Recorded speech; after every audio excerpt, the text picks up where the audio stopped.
Lesson 7 has to do with more on algebraic addition, and basically this will just be a little more challenging, a little more advanced than the previous lessons.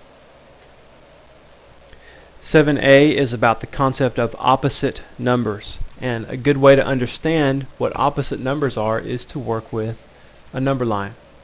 And so let's just go ahead and make a number line.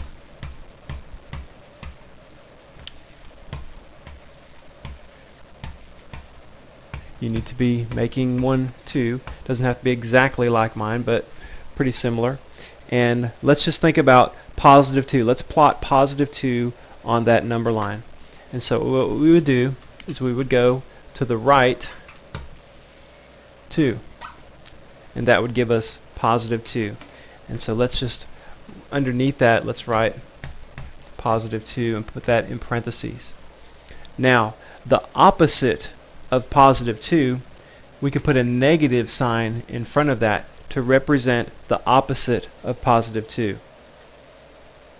And that's what we mean by opposites. The opposite of positive 2 would be negative 2, and so we would just start at 0 and go to the left, negative 2. So that would represent negative 2, or the opposite of positive 2. So to the right we have represented positive 2, to the left we've represented the opposite of positive 2. Now think about this. What would the opposite of positive 2 be? Well, again, let's just draw on the number line. We can think of positive 2, we'd go to the right to get positive 2. The opposite of that would be negative 2, and the opposite of that would get us back to positive 2. So the opposite of 2 would equal 2. So if you understand this, you would see that we could put another negative sign out here, and that would get us back to negative 2. Maybe you recognize the pattern here. The opposite of 2, that's going to always be positive. And then if we had 1, 2, 3, 4 negative signs, that would also be a positive 2. Basically, if you have an odd number of negative signs multiplied by a number, that makes it positive. If you have, or it makes it negative. If you have an even number of negative signs in front of a number, that makes it positive. And so, for example, on the left there, the opposite of positive 2, that would just simplify to negative 2. That's the same thing, because you have 3 negative signs or opposite signs there. This is just another way to think about the negative sign. It means the opposite of the positive value for that particular numeral. So now that you understand these opposites, let's look at practice problem A. And let's do that. Let's add algebraically to do that problem. Now this is a little more complex than some of the ones we've been doing, just because we have so many negative signs. So what we could do here to simplify this problem is to group those negative signs together with the numeral that they're in front of. For example, negative times negative 2, we could just group that together, and then negative times negative 6, group that together. And you may even want to use like a different colored pencil, just like I'm doing on the board here, to help you visualize and differentiate these problems. Put a plus sign in between those two groups, because we always add algebraically.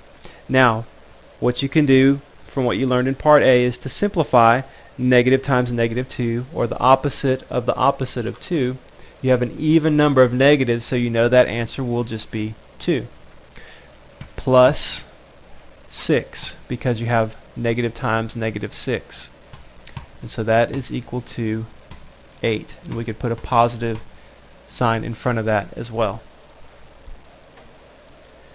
So what we did there to simplify that problem was we grouped those opposites or negative signs together, and then we put plus signs in between the different groupings, because we always add algebraically.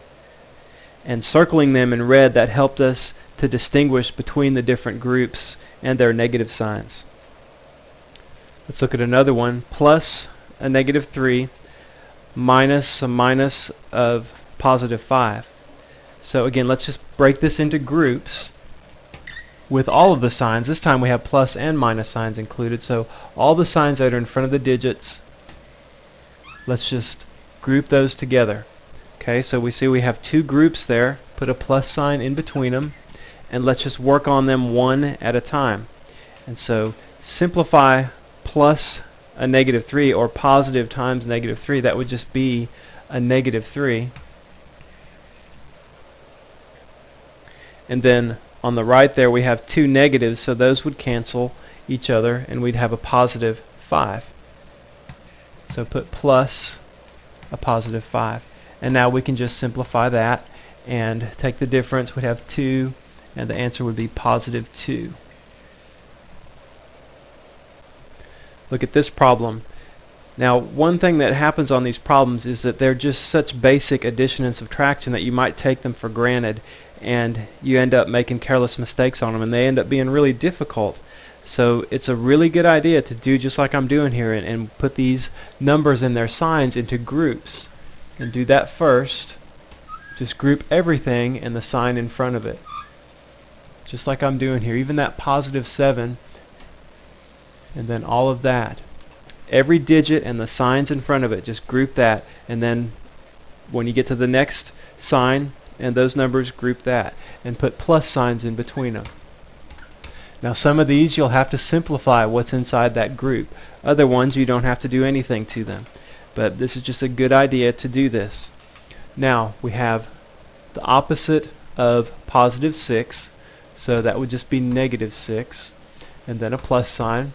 The opposite of 3, or negative times negative, that would just be a positive 3, and then plus a negative 4, and then plus a positive 7,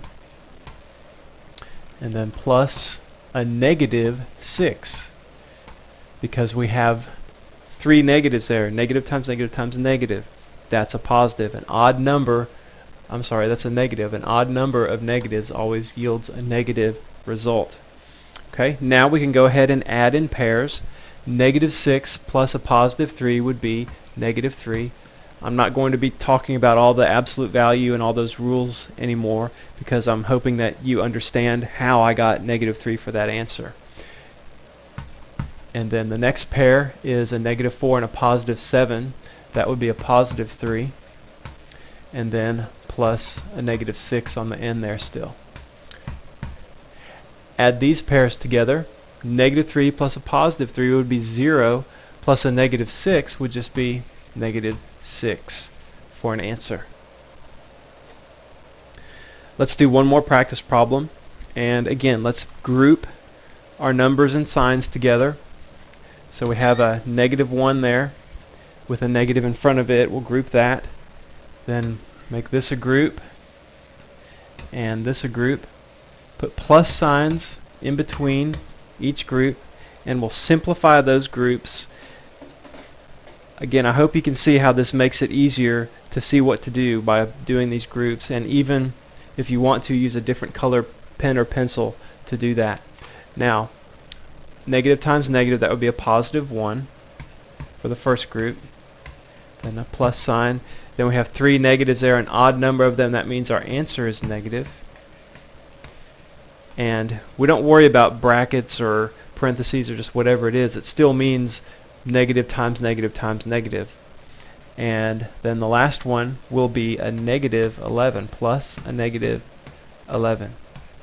Okay, simplify by adding in pairs. We'll have plus 1 and a minus 5. That would give us a negative 4 plus a negative 11. And so our answer is a negative 15. So do what you need to get through these problems. They're not that hard. It's just keeping up with your negative and positive signs is what makes them difficult.